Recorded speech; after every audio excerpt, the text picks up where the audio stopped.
देखते जब तुम यूं ठंडी आहें भरते हो, मुझे तुम चुपके चुपके जब ऐसे देखती, ऐसी दीवानगी देखी नहीं हो अच्छी लगती हो।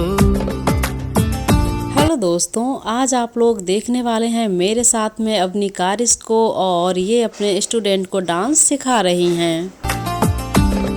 कभी जुल्फों से कभी आंचल से जब खेलती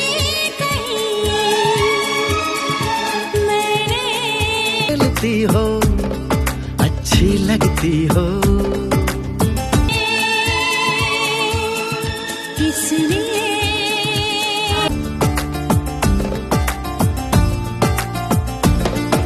तो दोस्तों, आप लोग बताएंगे कि अवनी के साथ साथ इनके स्टूडेंट ने कैसा डांस किया है। देखते जब तुम यूं ठंडी आहें भरते हो,